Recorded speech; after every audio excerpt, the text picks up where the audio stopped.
Ганси базасында обсервацияда жаткандардын ызы чуусу. Милиция баш ийбегендер катуу жоопко тартылат деп эскертүүдө. Бийлик алар менен эмнеге сөз табыша албай жатат? Тапанчасын талашкан. Паркта эс алып жүргөндөр милицияга агрессия көрсөткөнү чынбы? Ал эми Тажикстанда абал курчуду. Коронавирус инфекциясынан каза болгондордун саны боюнча Орто Азияда 1-орунга чыкты.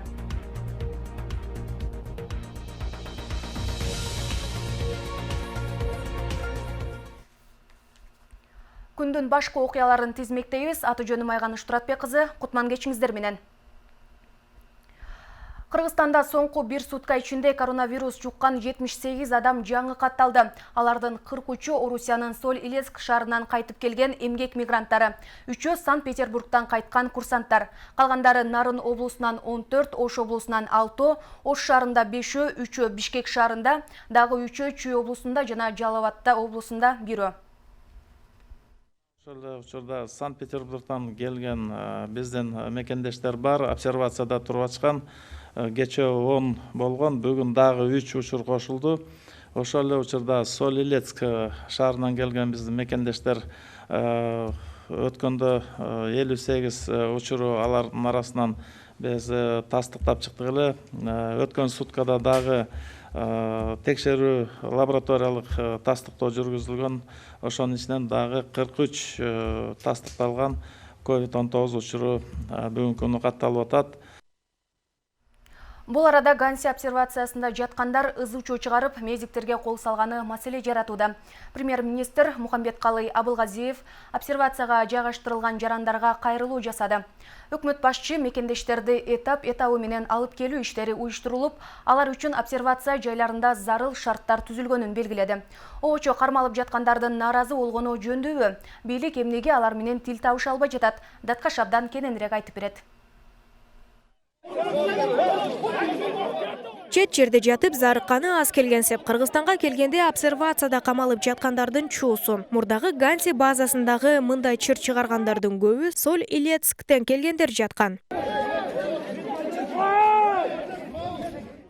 Бул жактагы мигранттардын бир талабы үйгө кое бергиле дешүүдө. Анткени алардын айтымында бийлик анализи таптаза, оорубай жүргөндөрдү деле жөн эле кармап турушат. Бирок Ички иштер министрлиги бул боюнча билдирүү таратты. Министрдин орун басары обсервациядагы чуунун себеби инфекциялык ооруканада жаткандарды үй карантинине чыгарып жатыптыр. Бизди обсервацияда кармап отурушат деген сөз тараганы менен түшүндүрдү. Соль-Илецктен келген 432 жаран обсервация өтүүдө. Ошо обсервацияда өткөндө кээ бир ошо жарандардын арасынан мындай бир ушактарды кой берип, анткени андан мурунку анализдердин, ПЦР анализдердин негизинде алып кеткен кишилерди, инфекционный больницага жаткан кишилердин бүгүнкү күндө чыгарып аттыр, үй карантинде чыгарып аттыр. Бизди да кой бергиле деп, ошондон кичине чыр-чатак чыгарышып, ошондой талаптарды коюп атат. Дүйнөнүн булуң бурчунан мекенине кайтууга аракет жасап, кайрылуу жолдогон жарандардын саны өскөн. Ал бул убакка чейин автобус менен алынып келген. Бул жарандардын аракетин айрымдар жапайчылык катары сыпатталат. Алар талапка баш ийбесе, тиешелүү чараларды да көрүү керек деген пикир бар. Мыйзамды сыйлаш керек. Мамлекет мыйзамсыз жашай албайт, анда анархия башталат. Анан обсервация 2 жумадан кийин мыйзамды сыйлаш керек. Мыйзамды сыйлабаса, анда деген чоң аракеттерди колдонуш керек. Эми мындайда кээ бир адам баласы акыл насаатты түшүнбөйт, күчкө гана сыйынат. Анан эгерде күчтөн башка эчтекени сыйлабаса, түшүнбөсө, анда айла жок мамлекет күч колдонот. Бул сыяктуу көрүнүштөр бул убакка чейинде бир канча жолу орун алган. Ооруну алдын алуу үчүн жасалган аракеттерге кайдыгер карап жатышкандыгын эл өкүлдөрү жана Саламаттык сактоо министрлиги да айтып чыккан. Анча-мынча ашыкча жерлери булардагы келгенде биздин мамлекеттин талаптарына жооп бербей, жана урушту чыгарып, карантинге жатпайбыз, биз кетебиз деп бир гана өздөрүнүн ушундай нерсесин талаптарын коюп аткан туура эмес. Булар өздөрүнүн ата-энесин, бала чакасын, ошол жердеги элдерди дагы ойлош керек деп айтат элем да. 15 күнбү, 15 күн жатыш керек. Эгер таза болсо чыгат. Мына Соль-Илецк шаарынан келгендердин жалпысы 101 учуру катталды. Өткөн суткада да 43 жаңы болду. Санкт-Петербургдан келген биздин военный лицейдин ошол жерде курсанттары да кайтып келген эле. Өткөн суткада 3 болуп, аркы мурдагысынан 10 кошкондо ошо 13 учуру катталып атат. Соль-Илецк шаарынан келген мигранттардын талабы болсо, оорубаган жарандарды кармап жатышат деген негизди келтиришүүдө. Эскерте кетсек, бул убакка чейин ооруга чалдыккандардын басымдуу бөлүгү сырттан келген мигранттар экендиги айтылат. Тактап айта турган болсок, бүгүн өлкө аймагы боюнча илдетке чалдыккан 78 адам болсо, анын 55-и чет өлкөдөн келген мигранттар. Обсервацияда жаткандардын анализи кайталап текшергенден кийин таза чыкса гана үйүнө кое берилет. Мухамбеткалый Абылгазиев кайрылуусунда биринчи кезекте Орусиядан кайтып келгендерге кайрылып, алар үчүн обсервация жайлары ичи сырты оңдолуп даярдалганын, ичинде бардык шарттар түзүлгөнүн, аларга кам көрүп, ошол жерде күнү-түнү иштеп, өзүнүн ден соолугун тобокелге салып, үй бүлөсүн көрүүгө зар болуп медицина кызматкерлери, милиционерлер жана куткаруучулар иштеп жатканын эскертти. Өкмөттүн маалыматына караганда 18 марттан бери сырттан келгендердин арасынан 351 адамдан COVID-19 табылды. Алардын 101-и Орусиянын Соль-Илецк шаарынан кайткандар.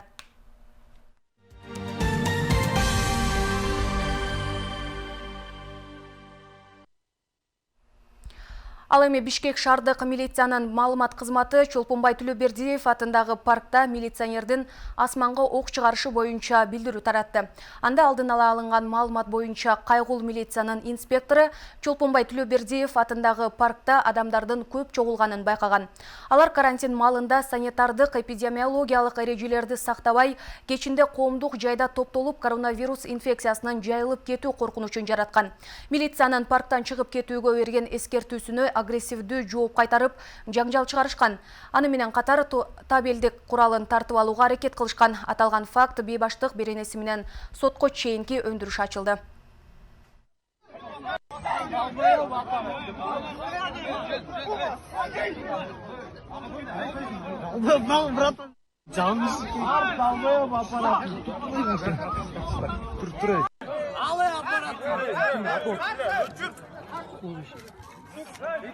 Tartma bunda hayvan çıkart gene. Çıkın hayvan.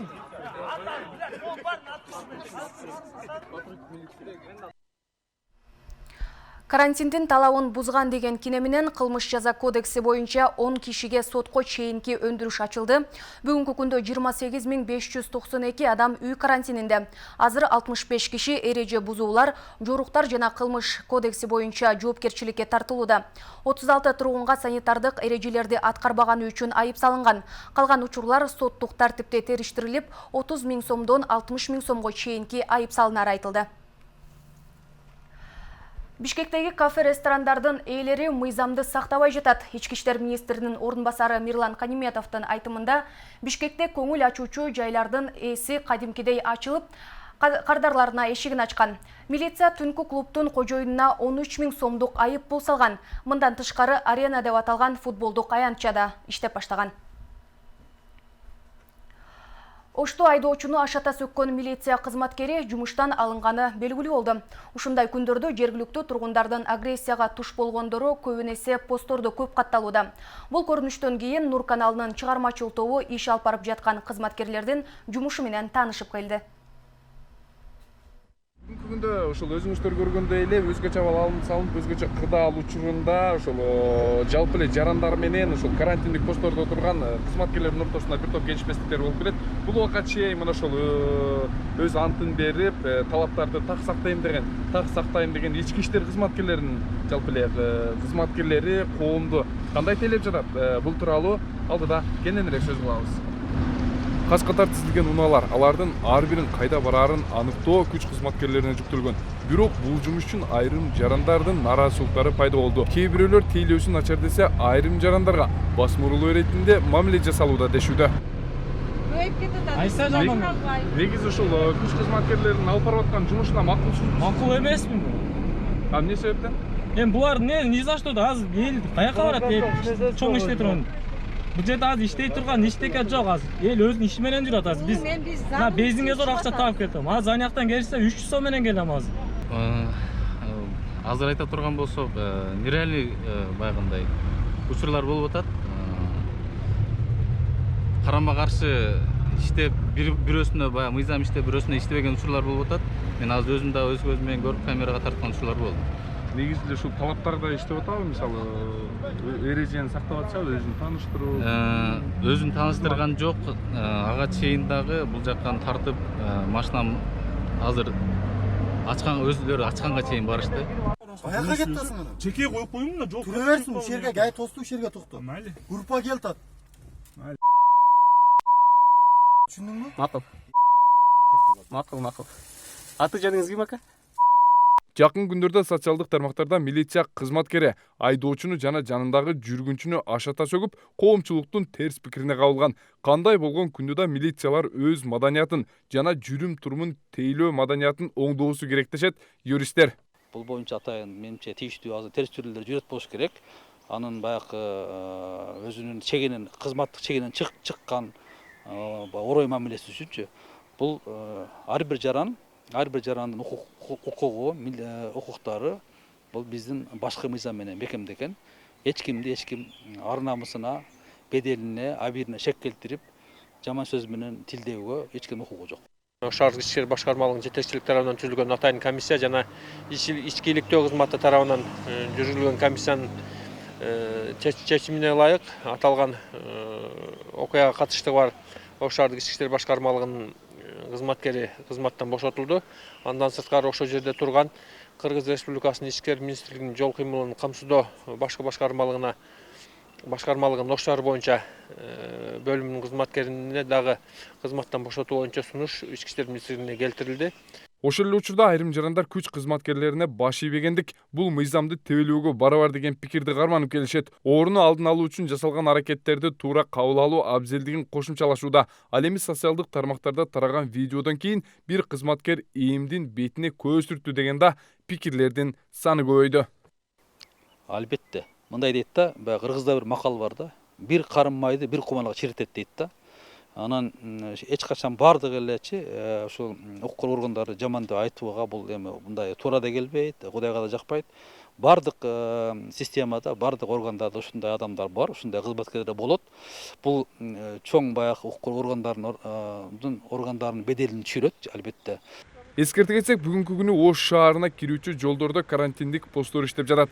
Бул иш-аракеттер вирустан сактануу максатында коюлган. Ал эми Ош шаардык ички иштер кызматынын маалымат катчысынын берген маалыматында жарандарга орой мамиле кылган тартип сакчыларынын иш-аракеттери мындан ары да көзөмөлгө алынаарын кошумчалады. Таткаш абдан, Адилет Нушанбаев, Нурньюз.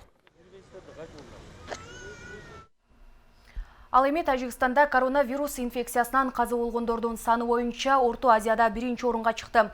Казакстандын Нур-Султан шаарында санитардык талаптар аткарылбай жатат. Мындан улам аталган шаарда күчөтүлгөн карантин жарыяланышы күтүлөт деп жазат казак басылмалары. Аламда дагы кандай окуялар болуп жатат? Кийинки материалдан таанышыңыз.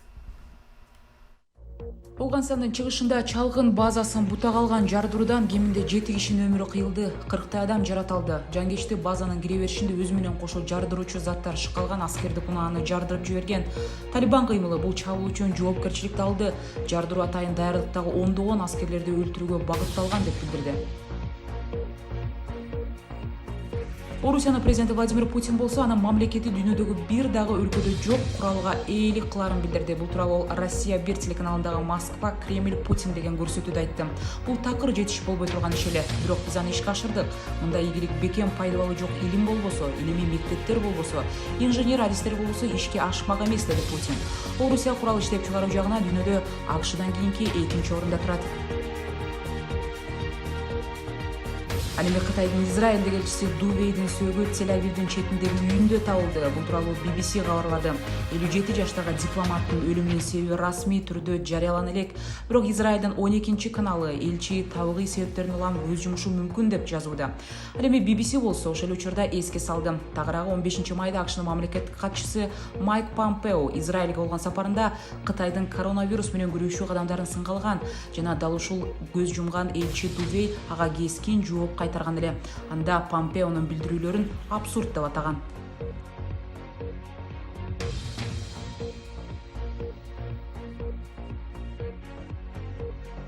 Ал Ал эми коңшу Тажикстанда акыркы 1 сутка ичинде 202 адамдан коронавирус инфекциясы аныкталды. Жалпы каза болгондордун саны болсо 39 киши. Бул көрсөткүч менен Тажикстан вирус инфекциясынан каза болгондордун саны боюнча Орто Азияда 1-орунга чыкты. Андан кийин Казакстан 34 адам, Кыргызстан 14 адам, Өзбекстан 12 адам. Буга чейин тажик бийлиги вирус тарай баштаганда элди обочо кармоо чарасына анчейин көңүл бурбай жаткан. Казакстандын Нур-Султан шаарында болсо санитардык талаптар аткарылбай жатат. Мындан улам аталган шаарда күчөтүлгөн карантин кайрадан жарыяланышы күтүлөт деп жазышат казак басылмалары.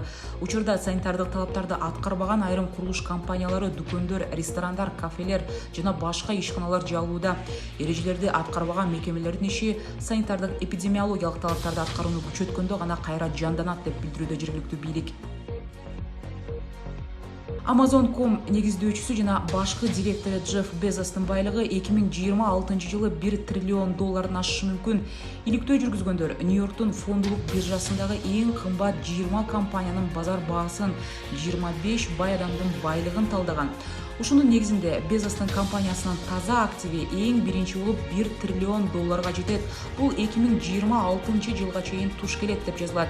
Андан кийин Кытайдагы эң ири ишкерлердин бири Evergrande тобунун жетекчиси Yu Xian 2027 жылы 68 жашка чыкканда анын байлыгы ушул деңгээлге жетиши мүмкүн. Alibaba Group Кытай интернет гигантынын негиздөөчүсү Джек Ма 2030 жылы 65 жашында 3-чү триллионер болушу мүмкүн. Ошондой эле алардын катарында Facebook компаниясынын негиздөөчүсү Марк Цукерберг 2036 жылы 51 жашында триллионер болот. Соңку кабарлар менен таанышып жатасыз. Кийинки бөлүктөн маанилүү дагы бул окуяларды баяндайбыз.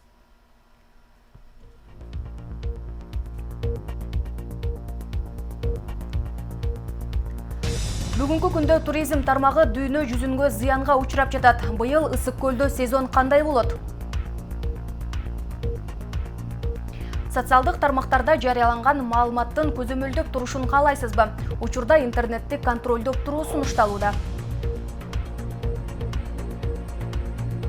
Эң популярдуу Facebook, YouTube, Instagramдагы маалыматтарды тескөө сөз эркиндигине карата чабуул. Пикириңизди айттырбоого аракет кылгандардын максатын билиңиз.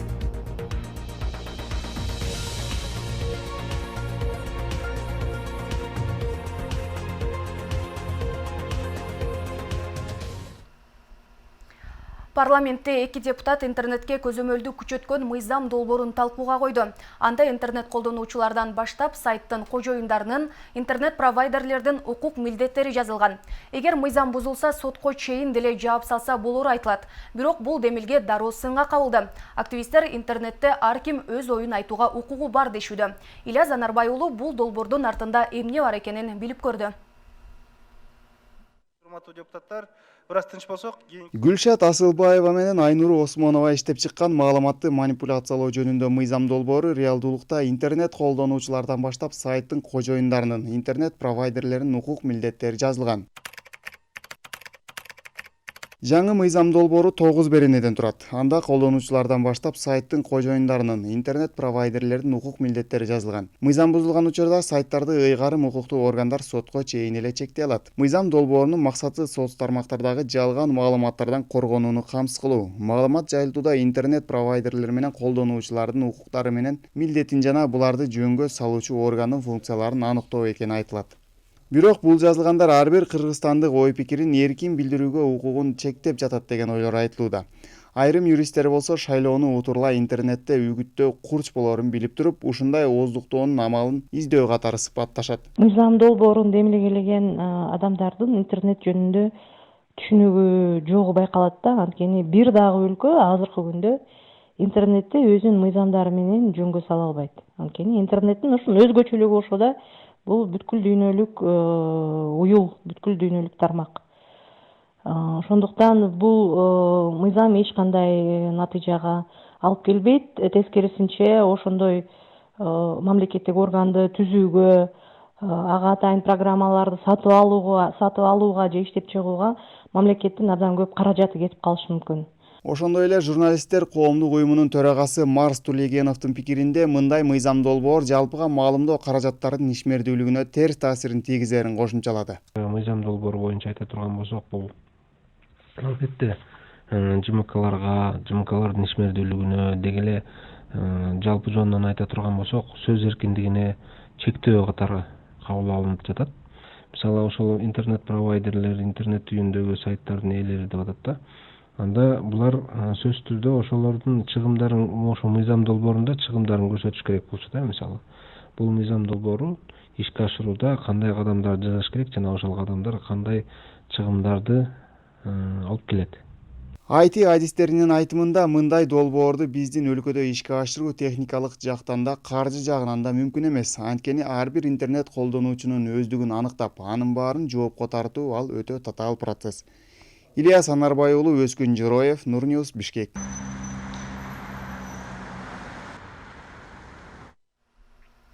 Буга чейин интернетте жана социалдык тармактарда жарыяланган маалымат үчүн мыйзамдуу жоопкерчилик киргизүү деген депутаттар болгон. Бул ошол эле эң популярдуу Facebook, YouTube, Instagram, Twitter сыяктуу социалдык түйүндөр кирет. Маалыматты манипуляциялоо жөнүндө деп аталган мыйзам долбоорунун кызыкчылыгы эмнеде? Кабарчыбыз Жуудар Бузумов журналист Болот Темиров менен ушул жаатта баарлашып келген. Ошол эле мыйзамды 2017-жылы биз изилдедик да, өзүнчө макала жазып изилдеп чыктык факт-чеккеji. Ошол эле мыйзамды 64%га кайталап кайра бизге сунуштап атат да. Ошол эле мыйзамды. Болгону дагы тексттери баягы Орусиянын мыйзамынын мындай копиясы болуп атат да. Үтүрүнө чейин копия болуп атат. Менин оюм боюнча бул ар бир шайлоонун алдында мындай социалдык тармактар, интернеттер депутаттарга, бийликке каршы чыкпасын деп ушундай мыйзамдар чыгарып атабы же кандай ой менен чыгарып атат, киргизип атат, түшүнбөй атам да. Шайлоо алдындагы шаң баягы шашылыш мыйзам дегенде кабыл алдыңыз. Ооба, шашылыш. Ошол эле 2017-жылы президенттик шайлоонун алдында бул кут ушул мыйзамды башка ат менен киргизишип аткан. Азыр болсо парламенттик шайлоонун алдында дагы киргизишип атат да.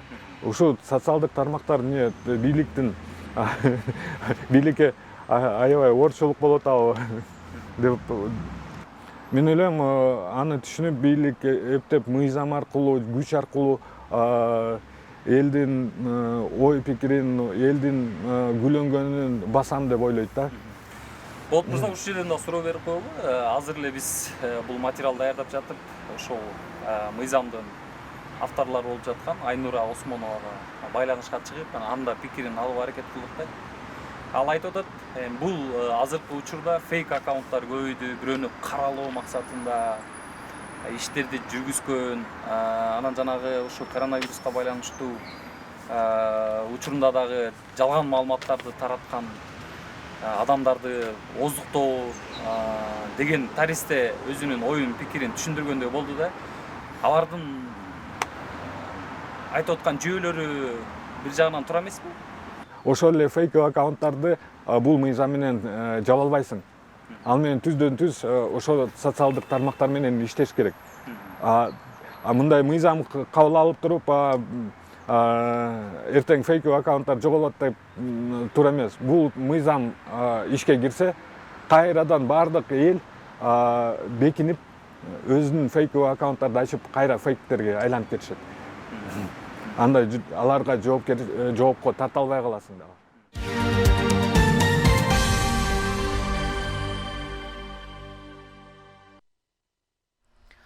Башка жаңылыктардан депутат Марлен Маматалиев жогорку нарын каскадын курууга инвестиция тартуу боюнча кандай иштер жүрүп жатканын сурады.